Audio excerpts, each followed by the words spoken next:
ప్రధానిని ఎందుకు కలిశారో జగన్ ఇప్పటివరకు చెప్పలేదన్నారు AP CM Chandrababu Naidu. మడమ తిప్పని వంశమని చెప్పుకున్న వాళ్ళు ఇప్పుడేం చేస్తున్నారని ప్రశ్నించారు.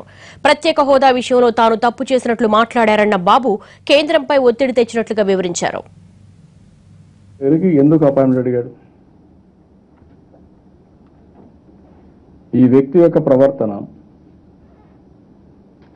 ఒకప్పుడు కాంగ్రెస్ పార్టీతో సంబంధం పెట్టుకోవడం. వీళ్ళ నాన్న కాంగ్రెస్ పార్టీలో చీఫ్ మినిస్టర్. కాంగ్రెస్ పార్టీని అడ్డం పెట్టుకొని వీళ్ళ నాయన చీఫ్ మినిస్టర్ అడ్డం పెట్టుకొని వేల కోట్ల రూపాయలు దోపిడీకి శ్రీకారం చుట్టారు. ఇష్టానుసారంగా క్రిమినలైజేషను, బోగస్ కంపెనీలు, సూట్ కేస్ కంపెనీలు అవన్నీ బయటపడ్డాయి. ఎప్పుడు బయటపడ్డాయి? ఆ డబ్బులు సంపాదించి కాంగ్రెస్తోనే డిఫర్ కావడం. ఆ రోజు ఏంటి, కడప పౌరుషానికి, సోనియా గాంధీ బానిసత్వానికి సవాల్, మడమ తిప్పని వంశం మాది, మాట తప్పని వంశం, ఎన్ని మాట్లాడడం.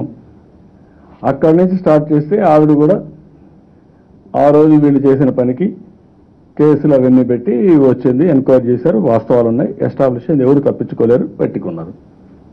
మళ్ళా ఏం చేశారు? రాయబారం. ఎలక్షన్లకు అప్పుడు వచ్చే కొందికి బైఫర్కేషన్ వచ్చింది. మళ్ళా ఆవిడతో కలిశారు.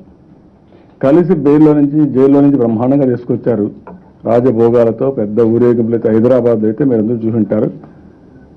ట్రాఫిక్ జామ్ చేసి ఒక హాఫ్ ఎ డే ఊరేగింపులు తీసుకొచ్చి మొత్తం ట్రాఫిక్ని అల్లకల్లోలం చేశారు. అక్కడి నుంచి వచ్చారు. ఇద్దరు ఏంటి ఆ రోజు కాంగ్రెస్ పార్టీ ఇద్దరు చేసిన తప్పుడు పని? నువ్వు అక్కడుండు, గెలిచిన మాకు గెలువు, ఇక్కడ తెలంగాణలో మాకు వస్తుంది అనుకున్నారు. రెండు పోయినా క్యాల్కులేషన్స్ అన్ని ఫెయిల్ అయ్యారు, అయిపోయింది. ఇటీవల కాలంలో దేశంలో అవినీతి పైన డాక్యుమెంటరీ ఎవిడెన్స్ ఉన్న వాళ్ళందరిపైన కేసులు పగడ్బందీగా ఎస్టాబ్లిష్ అవుతున్నాయి. ఇప్పుడు మొన్నటి వరకు ఏం మాట్లాడారు? మా ఎంపీలు రాజీనామా చేస్తారు, లగ్నం పెట్టారు. దేనికి? స్పెషల్ స్టేటస్కి. ఇప్పుడు లగ్నం పెట్టిన వాళ్ళు సపోర్ట్ చేస్తామంటారు. సీబీఐ ఆరోపణలు ఎదుర్కొంటున్న ఎమ్మెల్సీ వాకాటి నారాయణ రెడ్డిని పార్టీ నుంచి సస్పెండ్ చేస్తున్నట్లుగా టీడీపీ జాతీయ అధ్యక్షులు చంద్రబాబు నాయుడు అన్నారు. వాస్తవాలు ఏమైనా సీబీఐ ఎంక్వైరీ పూర్తయ్యే వరకు పార్టీ నుంచి సస్పెండ్ చేస్తున్నట్లుగా స్పష్టం చేశారు. నారాయణ రెడ్డిది మాకు ఒక ఇన్ఫర్మేషన్ వచ్చింది, అది కూడా చూశాను నేను. వాస్తవాలు ఏమైనప్పటికీ ముందుగా సిబిఐ ఎంక్వైరీ ఇవన్నీ వచ్చాయి. We are suspending him from party. అవన్నీ ప్రూవ్ అయినాక మళ్ళా ఇది చేస్తాం తప్ప అంతవరకు you will be suspended from the party. ఎందుకంటే ఒక పద్ధతి ఉండాలి, ఏదైనా ఎవరు తప్పు చేసినా కరెక్ట్ కాదు పార్టీలో. So we are suspending.